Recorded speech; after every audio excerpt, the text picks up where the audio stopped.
안녕하세요, 여러분. 성공합시다. 여러분, 우리는 다 기도를 하고 싶죠. 그리고 이왕 기도하는 거 응답받는 기도를 하고 싶잖아요. 그 비밀이 오늘 딱 본문에 있는데요. 응답받는 기도의 원리를 알고 우리 삶에 적용해서 하나님의 그 놀라운 축복을 받는 우리가 되면 좋겠어요. 자, 우리는 사무엘상 1장을 보고 있는데요. 사무엘상은 사무엘이 등장을 해야 되잖아요. 사무엘이 어떻게 태어났는지 그 배경을 얘기해주고 있어요. 자, 이 시대적 배경은 사사 시대였고 또 그 사사 시대에 믿음의 명문가인 엘가나 집안에 그 엘가나가 아내가 둘이 있었지만 그게 하나도 이상하지 않았다라고 사사 시대를 고발하고 있잖아요. 그리고 이제 두 아내가 있는데 하나는 아기가 없고 불이 나는 아기가 있는데 남편이 하나를 너무 사랑하니까 또 질투심으로 막 괴롭히잖아요. 근데 이게 단순히 애가 없는 문제에서 넘어가서 그 당시 시대적 문화 속에서는 애가 없는 거는 하나님께 저주를 받은 거다, 이런 문제까지 이어지니까 한나가 너무 괴로웠던 거예요. 그래서 남편이 뭐 2배의 몫을 주고 따뜻한 말을 하고 위로를 해주지만요, 그것으로 채워지지 않잖아요. 그것을 통해서 인간의 위로에는 분명한 한계가 있다는 것을 우리가 배웠습니다. 한나는요, 그 위로 위에 머물지 않고 문제 해결자이신 하나님께 나아가는데요. 그 장면 한번 보도록 할게요. 9절. 한 번은 엘가나 일행이 실로에 있는 주님의 집에서 음식을 먹고 마신 뒤에 한나가 일어나서 자리를 떴다. 그때 제사장 엘리는 주님의 성전 문설주 곁에 있는 의자에 앉아 있었다. 자, 성전의 풍경이 딱 나오는데 완전 대조적인 두 사람이 있죠. 자, 한 사람은 제사장 엘리인데요. 그는 성전 문설주 곁 의자에 아주 무기력하게 앉아 있어요. 그러니까 뭐 제사장으로서의 어떤 영적인 역할이 아니라 그냥 문지기 역할만 했다는 거, 형식적인 역할만 했다는 것을 단적으로 보여주고 있죠. 반면 고통받는 한나는요, 그 마음 그대로 하나님 앞에 나아가서 그 마음을 쏟아내고 하나님 앞에서 다시 일어서고 있는데요. 자, 그가 기도를 쏟아내는 내용 볼게요. 10절. 한나는 괴로운 마음으로 주님께 나아가 흐느껴 울면서 기도하였다. 한나는 서원하며 아뢰었다. 만군의 주님, 주님께서 주님의 종의 이 비천한 모습을 참으로 불쌍히 보시고 저를 기억하셔서 주님의 종을 잊지 않으시고 이 종에게 아들을 하나 허락하여 주시면 저는 그 아이의 한평생을 주님께 바치고 삭도를 그의 머리에 대지 않도록 하겠습니다. 자, 한나는 너무나 괴로운 마음으로 흐느껴 울면서 기도해요. 그리고 놀라운 서원을 하죠. 하나님이 만약에 은혜를 베푸셔서 자기에게 아들을 주시면 그 아이를 평생 하나님께 드려서 나실린으로 살게 하겠다는 거예요. 그는 단순히 내 아들을 달라고 떼를 쓴 것이 아니라요, 자신의 개인적인 결핍을 하나님의 필요와 연결시켰거든요. 이렇게 기도는요, 나의 어떤 사적인 필요, 여기서 시작할 수 있어요. 그런데 기도를 하다 보면 하나님하고 마음이 맞아서 하나님하고 마음이 오가면서 그 내 개인적인 기도를 통해서 일하시는 하나님을 만나게 되는 거죠. 그래서 하나님 나라로 확장되고 그 안에서의 사명을 감당하는 거룩한 통로가 되는 것이 기도예요. 근데 한나는 지금 애가 없는 거에서 시작을 했는데 하나님께 아들을 드리는 것으로 지금 마무리가 되고 있잖아요. 어떻게 이런 기도를 하게 되었을까요? 그 비밀이 뒤에서 나오는데요. 우선은 여기서는 그냥 넘어가도록 할게요. 12절. 한나가 주님 앞에서 계속 기도를 드리고 있는 동안에 엘리는 한나의 입술을 지켜보고 있었다. 한나가 마음속으로만 기도를 드리고 있었으므로 입술만 움직이고 소리는 내지 않았다. 그러므로 엘리는 한나가 술에 취한 줄로 생각하고 그를 꾸짖었다. 언제까지 술에 취해 있을 것이오? 포도주를 끊으시오. 정말 그 엘리가 얼마나 영적으로 지금 잠자고 있는지를 너무 단적으로 보여주는 장면이에요. 자, 한나가 이제 소리를 내지 않고 입술로만 기도를 하니까 엘리 제사장이 술 취한 여자로 오해하잖아요. 간절한 기도 모습과 술 취한 모습조차 구별하지 못하는 정말 영적으로 어두워져 있는 충격적인 장면이에요. 그는 외적인 형식만 볼 뿐 중심의 진실을 볼 수 있는 눈이 없었어요. 사사시대의 영적인 상태를 고발하는 아주 전형적인 장면이죠. 자, 이어서 볼게요. 15절. 한나가 대답하였다. 제사장님, 저는 술에 취한 것이 아닙니다. 포도주나 독한 술을 마신 것이 아닙니다. 다만 슬픈 마음을 가눌 길이 없어서 저의 마음을 주님 앞에 쏟아 놓았을 뿐입니다. 이 종을 나쁜 여자로 여기지 마시기 바랍니다. 너무나도 원통하고 괴로워서 이처럼 기도를 드리고 있습니다. 자, 한나는요, 엘리에게 화를 내지도 않고 분노하지도 않고 아주 고요하게 자기의 마음을 표현해요. 자기는 술 취한 것이 아니라 너무나 슬픈 마음을 가눌 길이 없어서 하나님 앞에 자기 마음을 쏟아내고 있다는 거죠. 개역개정에서 15절을 보면요, 주님과 마음이 통했다 이렇게 표현하고 있잖아요. 더 정확하게는 심정이 통하였다 이렇게 표현하잖아요. 이 말은 너무 아픈 마음에 기도를 시작했는데 기도를 하면서 내 아픔을 쏟아내다 보니까 하나님 마음이 내 마음에 부어진 거예요. 자기가 자식이 없어서 극심한 고통을 겪는 것처럼 하나님도 이 시대에 정말 말씀을 가르치는 한 사람이 없어서 백성들이 영적으로 죽어가는 모습을 보는 것이 너무나 고통스러워서 가슴이 찢어진 그 마음을 지금 느낀 거예요.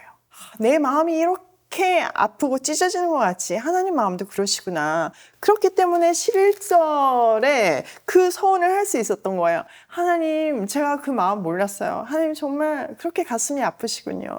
하나님이 정말 저한테 아들을 주신다면 내가 하나님이 찾으시는 그 한 사람으로 키우겠습니다. 하나님께 드려서 성전에서 하나님의 사람으로 자라도록 제가 하나님께 그 아이를 드리겠습니다. 이렇게 고백한 거예요. 이게 기도의 능력이자 특권이죠. 여러분, 우리가 어떻게 하나님 마음을 알 수 있겠습니까? 우리 같이 아무것도 아닌 사람이 어떻게 하나님을 알겠어요?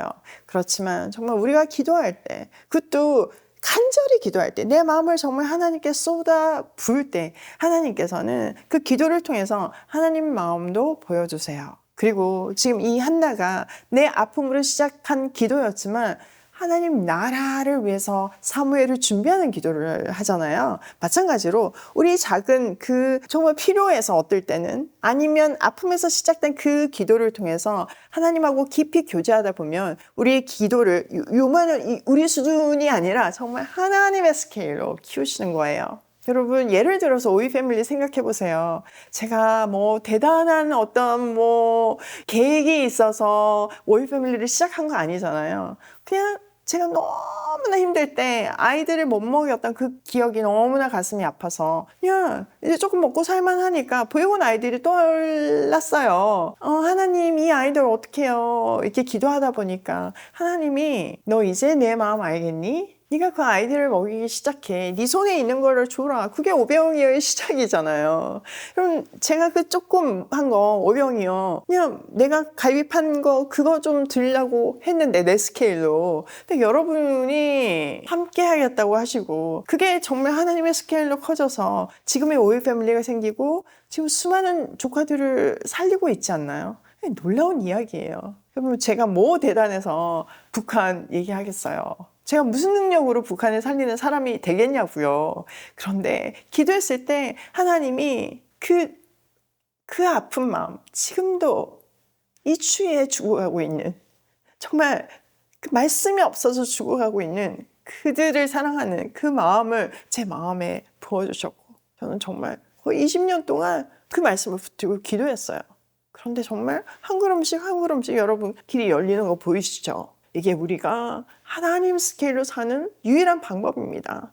기도와 말씀이 없다면 우리는 정말 그냥 요만하게 사는 거예요. 내 먹고 사는 거 걱정하면서, 내 가족 먹고 사는 거 걱정하면서. 여러분, 한나한테 남편이 뭐 다 부어주고 또 뭐 물질적으로 풍요하게 해줘도요, 만족하지 못하잖아요. 우리도 마찬가지예요. 하나님만이, 우리가 사명을 감당할 때만이 채워지는 그 우리 마음의 영역이 있어요. 그거는 하나님 앞에서 우리 마음을 쏟아낼 때, 그 말씀을 기준으로 정말 그 비전을 확인할 때 그 놀라운 일이 일어납니다. 제가 아침에 이 말씀을 묵상하는데 정말 너무 가슴이 뜨거워지더라고요. 여러분도 다시 한번 힘을 내시고 여러분의 마음을 하나님 앞에 쏟아내서 하나님의 마음을 다운로드 받는 그런 멋진 하루가 되길 소원합니다. 자, 마지막 볼게요. 그러자 엘리가 말하였다. 그렇다면 평안한 마음으로 돌아가시오. 이스라엘의 하나님이 그대가 간구한 것을 이루어 주실 것이오. 한나가 대답하였다. 제사장님, 이 종을 좋게 보아주시기 바랍니다.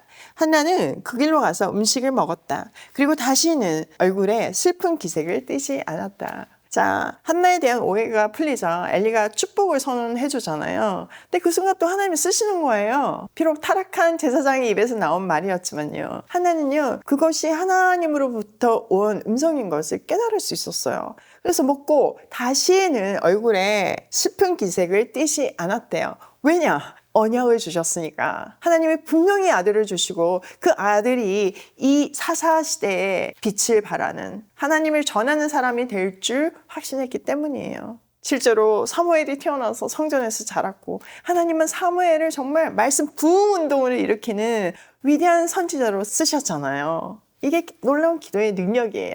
여러분, 지금 이 순간 기도하기 전하고 지금하고 한나의 상황이 하나도 변한 게 없어요. 여전히 아들이 없었어요. 그렇지만 마음을 쏟아놓고 약속을 받았기 때문에 이미 하나님이 응답하신 것을 확신했죠. 그래서 상황이 하나도 변하지 않았는데도 그 마음 가운데 정말 기쁨이 충만하게 차오르고 하나님이 하실 일들이 기대함으로 가슴이 설레었겠죠. 그렇기 때문에 다시는 슬픈 기색을 하지 않을 수 있었던 거예요. 오늘 기도의 능력, 이거 꼭 붙드시면 좋겠어요. 자, 오늘 내용을 우리 삶에 한번 적용을 해보면 첫 번째, 기도할 때 하나님의 스케일이 보인다. 여러분, 우리가 그냥 맨정신으로 그냥 아무 생각 없이 하나님의 스케일로 살고 싶어. 그런다고 사라지지 않아요. 말씀을 기준으로 정말 매일 아침 말씀을 통해서 말씀하시는 하나님의 음성을 듣고 기도로 하나님의 마음을 다운로드 받을 때 또 내 마음을 전달해서 하나님께서 용기를 주실 때 우리는 내 스케일이 아니라 하나님의 스케일로 살 수 있어요. 두 번째, 기도할 때 문제가 해결된다. 여러분, 문제가 해결된다는 거는요, 우리가 해석할 수 있으면 되는 거거든요. 이게 풀린다는 소망이 있으면 되는 거거든요. 한나의 환경이 바뀌지 않았지만 기도했을 때 문제가 해결되었고 그 마음에 평안함이 있었잖아요. 그 세상은 이해할 수 없는 그 평안함이잖아요. 우리도 기도할 때 하나님이 이 놀라운 평안함을 주시고 문제를 해결하실 줄 믿습니다. 세 번째, 말씀과 기도로 하나님과 동력하자. 여러분, 우리가 오이 패밀리로서 살면서 가장 큰 특권이 하나님의 숨소리가 들리잖아요. 하나님의 동행하심이 매 순간 느껴져서 우리가 막 깜짝깜짝 놀라잖아요. 우리가 가는 길이 맞다는 것을 정말 여러 사건, 여러 사람의 입으로 확인시켜 주시잖아요. 이게 가장 축복된 삶입니다. 이렇게 하나님과 동력하는 인생은 어떻게 하면 살 수 있다? 말씀과 기도 외에는 다른 방법이 없어요. 오늘도 말씀과 기도로 하나님과 동력하며 하나님의 스케일로 살길 소망하며 고고싱해요.